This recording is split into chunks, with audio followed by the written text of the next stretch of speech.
Hey everybody, Luke here. Got my boy Colton back there. We're working on a 65 Mustang Convertible today. It has a couple of problems. Let me show you. The owner was driving it downtown, him and his family, and it got hot. He says it threw a belt, and it got hot and blew the radiator out completely. So we're going to replace the radiator for him. That comes in tomorrow. I ordered one of those and a couple other things, but at the same time we're going to go ahead and do a compression test on the engine to alleviate the fears of a blown head gasket. I don't have any water in the oil or vice versa, but we're going to go ahead and check for compression just to make sure we don't have a loss there. The owner requested that. But man, check this car out, y'all. What a beauty. What an absolute beauty. 65 convertible pony car. Had a 289 originally when the owner had it restored. He went with a 302. But what a gorgeous car. What an absolutely gorgeous car. Stunning. Anyway, wanted to bring you guys along, show you about the compression test. All right, since he's working over there, we're going to start over here. I've got number 5 off right here. I'm going to go ahead and take the plug out, and we'll put the compression tester on and spin her over. Got the old trusty compression tester with me here.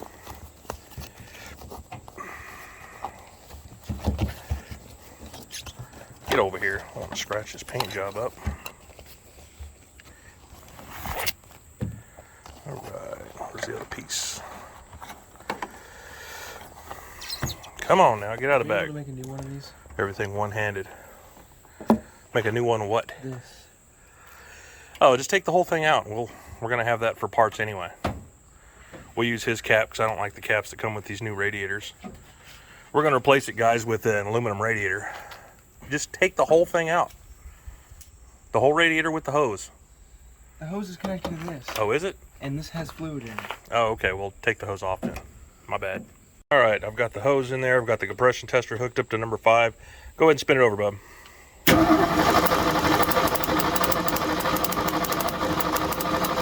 right. All right. 120, 130, 140. All right, a couple of things. Always keep a pen and a pad. Got number 5 at 140 pounds, so you can write down what the compression is. And even though I unplugged the coil, I didn't realize this sucker was throwing a spark, so I went ahead and unplugged the power to it too. So now it'll spin over, but it won't spark at me anymore. I'm not worried about it. I definitely don't get shocked by that thing.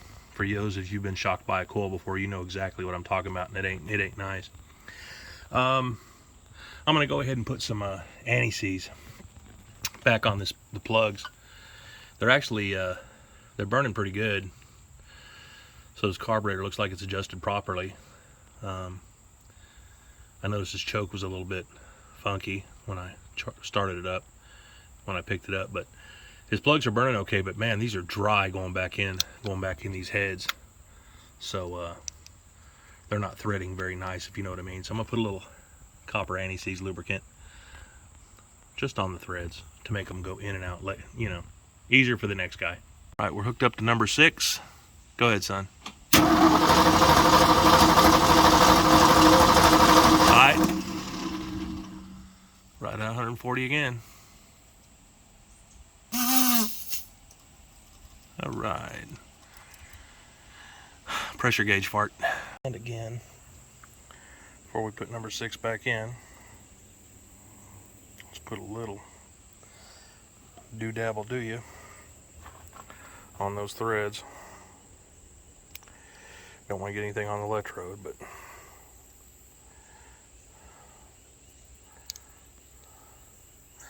all right, cool deal. All right, we're on number 7. Go ahead, son. All right, 140. All right, we're hooked to number 8. Go ahead, son. All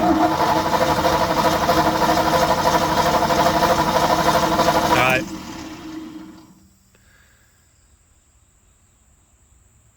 Yeah. Alright, here's where we're at so far. We got 140 on 5, 6, 7, and 8 down here. Got little man, he wanted to do his side, so he's going to start on number 1. And 1, 2, 3, 4. And we'll go from there. Here we go. Let's just do it from out here.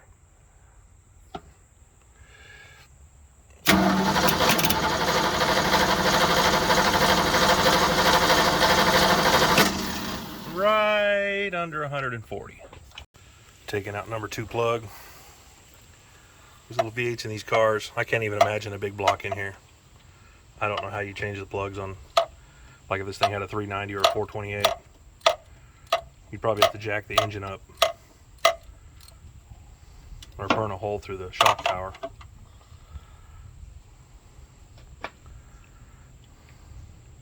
Crazy. Got the radiator out though, and the new one's coming tomorrow. The owner opted for a aluminum radiator, so yep. This is why you buy a quality. Hey, help me take this breather off. All right, we're on number 2. Let's jump her across. Come on, baby.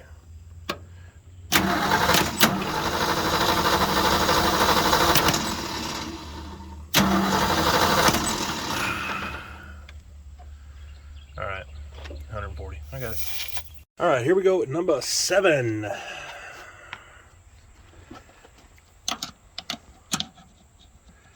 Hold that up a little bit.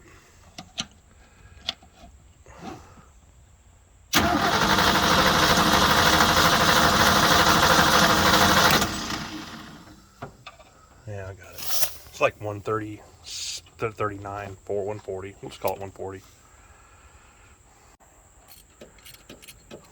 Seems like this bank, the left bank, came out much harder than the right bank's coming out. Of course, when I say left bank, guys, I'm talking about this side, because if you're sitting in the driver's seat, that's the way you look. This would be your left side, that'd be your right side. Right now I'm standing in front of the car. How's that plug look? Let's take a look. Yeah, it doesn't look too bad. All right, put that bad boy in.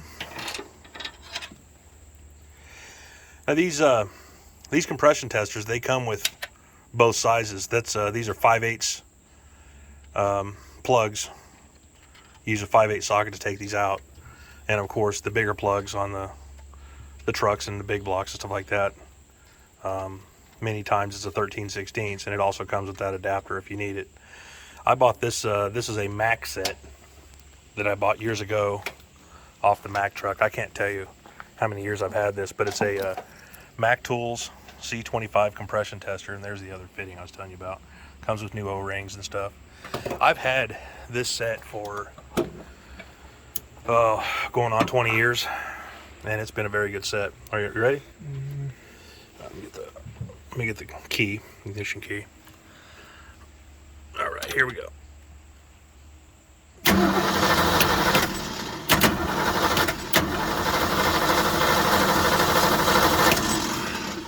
All right, 140. All right, well, good news for the owner. His compression's fine. The engine's healthy. I didn't do a leak down test. That was just a compression test. But of course, like I said, we're not getting any antifreeze in the oil. There's no milkshake. And you can see the antifreeze. That's what just came out. That was in the bottom of the radiator that blew out. What'd you do with that radiator, dude? That was right there. This is the radiator that he took out of the car. As you can see, this thing got hot enough to completely blow out that seam right there. So I just ordered him a aluminum radiator. They cool better, and they're more cost effective. And it's the same exact size, same input, same output. So we'll replace that for him on his car. It'll cool it much better. And of course, like I said, that comes in tomorrow. But yeah, sometimes when you blow a head gasket, you'll get water in the oil or oil in the water. We don't have that here. So I did a compression test just to make sure all the cylinders pumped up and held for a few seconds, and then yeah, it's good to go. If there was a broke ring or a stuck ring or a piece of the head gasket that blew out in between the cylinders, then there would be a loss of compression right there. So like I said, I didn't do a leak down test. One of the other things he mentioned was that his temperature gauge isn't working, and I was noticing right here they've got a couple different things going on. Coming out of the firewall, normally you have a 12-volt wire for the coil coming from the key switch, and then you've got the other one up here is going to be for the temperature sender. That's his temperature sender right there. So I'm going to double check this. Looks like somebody bypassed this one, which was the old coil wire. They ran a new one right here for this thing's got Pertronics in it. It's got electronic ignition in it now. Really cool kit. We can go over that. I've mentioned it in other videos, but we can go over that as well. I'm wondering if they hooked the wrong one up. You know, if he's just got a straight 12 or something going to that, or it might have blown a fuse by now. But there's a reason that they ran another 12-volt wire. They definitely ran a larger gauge. That could have been it, because this coil's hitting hard, as you guys saw. Anyway, Pertronics. Pertronics is a great kit. You definitely have to upgrade your coil. You can use a stock coil, but it just doesn't work as well. But Pertronics goes in the place of Points. This was a Points style distributor. And if you want electronic ignition to have that better reliability in your older classic car, you can use the Pertronics kit, and it literally drops in and replaces your Points and your condenser. So as you can see, without even opening it, I knew it was there. But that right there bolts in the place of that's how easy this is. And then this little doodad comes off, and that's when the distributor spins around, it catches that. So it's that simple. You really put it in.